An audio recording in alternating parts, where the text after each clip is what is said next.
So Here, let's pivot right here. We're continuing to talk Mavs, and I'm not gonna sit here and say if they were to bring in LaMarcus Aldridge, that would save the day. I'm not saying that. yeah, at I all. think that'd be a horrible decision. I don't think it.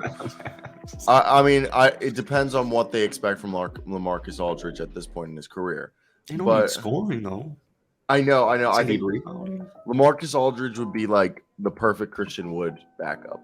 Christian Wood and LaMarcus Aldridge give you the same thing right now. Maybe LaMarcus Aldridge might be a little bit better under it. Christian Wood himself's a backup. I get it. They're last in rebounding, so I know LaMarcus. With They brought rebounding. in Justin Holiday, which we'll talk about in a second. He's 37. The guy on the screen's 37. No. I know. But the assumption is when they play guys like an Anthony Edwards, like a De'Aaron Fox, your thought process is they would go big. Luka, Kyrie, probably like Reggie Bullock and Maxi Kleber when he's healthy, Josh Green, and I guess Dwight Powell or JaVale McGee's their best defensive center. I think that's their best defensive lineup because Maxi Kleber and Josh Green and Reggie Bullock are their three best defenders. And then you have Kyrie and Luka. I mean, that's what you got to do. Maxi Kleber center, Reggie Bullock power forward, Josh Green small forward, shooting guard, and point Luka and Kyrie. That's like that. I mean, I think they're gonna go small like they did last night. Like JaVale's averaging 8 minutes this year. That was such a bad signing. He had 2 minutes last night, and Minnesota's a big team without one of their biggest guys. So I think they're gonna counter it by going small and force teams to try and play small against them. But I mean, Dallas I think they'll have a playoff run. It just matters. It just comes down to how far. And at the end of the day, for Dallas, the assumption is they're gonna give him a max $200 million. So it's not make or break this year. The bottom line was they needed to make a move soon to keep Luka happy, and hopefully this was the move. As far as on paper goes, this was definitely a great paper move. So okay. They're working out LaMarcus Aldridge. He's from Dallas. He went to the University of Texas, Austin. And LaMarcus Aldridge's stats last year, for a guy who's playing 20 minutes, we know that if he goes to the Mavs, he's playing like 12 minutes a night. He's taking JaVale McGee's minutes. He's going to be a floor spacing big who can provide a little bit of passing, maybe a little bit of, rim protection, but you're really bringing him in for the locker room. He's a Dallas native. He's 15th roster spot. What do you think of LaMarcus Aldridge, 37 years old? Guy technically came out of retirement last year after having that irregular heartbeat. Yeah. Well, this would be if anybody's gonna make a move for LaMarcus Aldridge, now would be the time because you don't want to run him for 82 games and then some playoffs. But he said his plan always was to come back around the All-Star break. Because he didn't want to play a full season.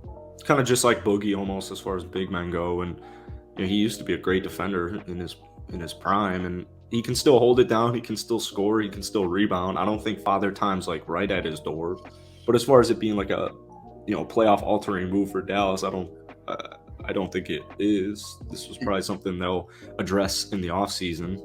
But it just gives you, like, out of the big men that were available in the market, this team right now, their bigs are Dwight Powell, JaVale McGee, and Christian Wood. So, and if you guys have seen our ticketer all season, we've had every free agent that's been available on there, and that we considered like the top 10 or so free agents there. It's a bunch of older guys, and LaMarcus Aldridge with Hassan Whiteside were arguably the two best bigs out there. And they're both completely different styles. Hassan Whiteside rebounding and defense, and he's very particular on what teams he would fit. Same thing with LaMarcus Aldridge. So again, I just see this as a depth chart bolstering move. Like in case if they did sign LaMarcus Aldridge, it's like in case the glass needs to be broken.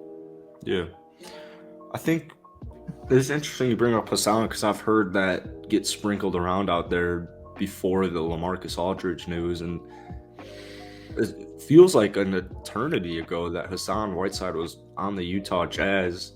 So phenomenal rim protector. He's a phenomenal rebounder, obviously, but he's a guy you can throw up lobs to. So it seems like it'll be LaMarcus, but I wouldn't. Hassan's it's not a horrible thought. I know he has his flaws. No, I agree. Marcus is more well-rounded. Yeah, so for us, I very much like this team and like watching them.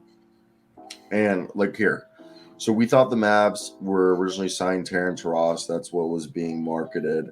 But what ended up happening was Terrence Ross signed with the Suns at the last minute. So they pivoted and they picked up Justin Holiday. That if you look at Justin Holiday with the Kings and the Hawks this past, last season and this past year has not been pretty. But if you look at what he was doing with the Pacers, basically for a year, he was scoring like 11 points at 38% 3-point clip and being a decent 20-minute a night 3-and-D guy off the bench. And again, I'm not saying Justin Holiday is going to be a difference maker. He's providing depth behind Josh Green, Reggie Bullock, and Theo Penson and Jaden Hardy because, with the trade of Dorian Finney-Smith and Spencer Dinwiddie, Justin Holiday just gives him another defender to shore up things. You can hit the 3-point shot. Career 36% 3-point shooter. Yeah, I like the move a lot. Not for my fantasy team, though, with the recent addition in Josh Green. Yeah, I want to know if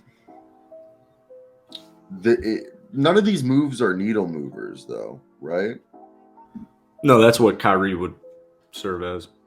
These are just nice complementary, fill out the depth, just like what Phoenix has planned. Yeah, but I feel like Phoenix, because of Kevin Durant, he has that LeBron effect. You know what I mean? Where like Kevin Durant is like LeBron, that if you have Kevin Durant or LeBron and that guy asks you to come play for them, You're licking your chops. Yeah, like Terrence Ross is one happy man right now. Who would you rather have you call the phone, LeBron, Kevin Durant, or Luka Doncic / Kyrie? Not everyone can handle the crib. the LA Lights. Luka hasn't established himself as a winner, so if I'm a veteran, I'm gonna probably pick Kevin Durant with Book and KD locked up and point general, Chris Paul and nice big boy. Sounded weird. DeAndre Ayton. That did sound weird, bud. That wasn't right at all. All right, here let's pivot, and that was our James Johnson. That was a needle altering move. Yeah, James Johnson re-signing.